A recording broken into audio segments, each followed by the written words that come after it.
speaking of the former president, I want to bring up this. Former President Obama will meet with South Korean leaders today. This comes after President Trump spoke on the phone with the leaders of China and Japan last night about increasing pressure on Kim Jong-un and the regime there. What is your reaction to President Obama, the former president, speaking with world leaders? Well, that happens all the time. I worked for both Republican and Democrat presidents going back to Jimmy Carter in their administrations. And former presidents travel, they meet world leaders. Generally, the accepted practice is that the ex-president will keep the State Department or White House informed of what he's hearing or what he's saying. So there's nothing unusual about that. And I did testify last week. I think that President Obama should have acted much more quickly and resolutely when the cyber attack happened. But the fact is, he did sanction Russia, and he did have a one-on-one conversation with Putin where he told Putin that that can't happen again. I think that's the challenge for President Trump at this summit meeting in Hamburg, Germany, the G20 summit. When he meets Putin, he's got to show that he has a plan, because he hasn't showed that yet, and Congress is concerned, and not just the Democrats, but the Republicans as well. I want to get to this. President Obama has reportedly held meetings with lawmakers and the chair of the Democratic National Committee, according to reporting by The Hill.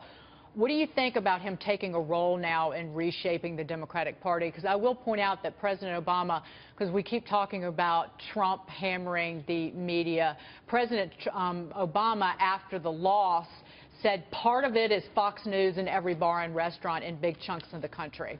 He blamed Fox News for the loss of the Democrats last November. So I just wanted to point that out, because President Obama hammered Fox News repeatedly during his 8 years in office. So he did it differently, but he was still criticizing the media. But I want to get your reaction to President Obama being more involved in kind of Democratic strategy, if you will.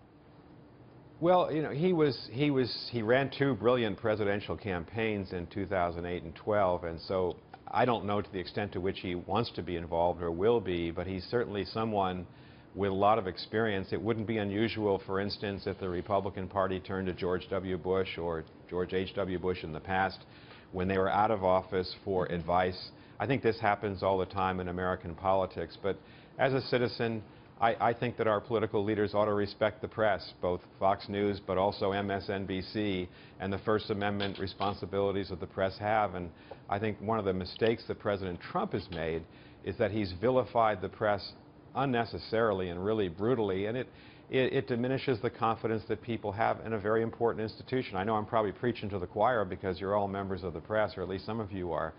But we've got to have much greater respect for the press across the board, whether it's conservative or liberal. Well, I've got a thicker skin than people who work at some of these other networks, clearly, because it just wouldn't bother me. And this is my opinion. President Trump is expressing how people at home feel about But also, let's remember during this last campaign, the press stopped acting like the press.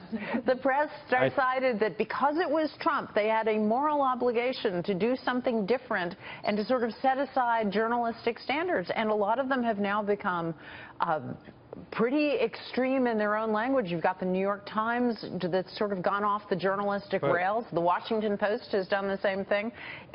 This is not Trump doing it to them. They did this to themselves, and he is capturing a public zeitgeist that has had it with journalists who've stopped being objective.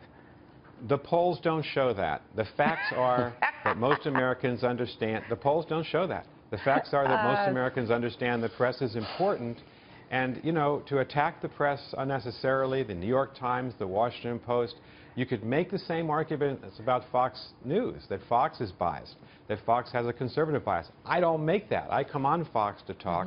But we've got to step back and try to preserve our country and the decency in politics and not vilify people because they're on the left or the right. Well, Nicholas, good to see you. I'll just say that people who work in politics, they like to stab you in the back, and people are just shocked that they actually have somebody now who is willing to verbally stab somebody from the front.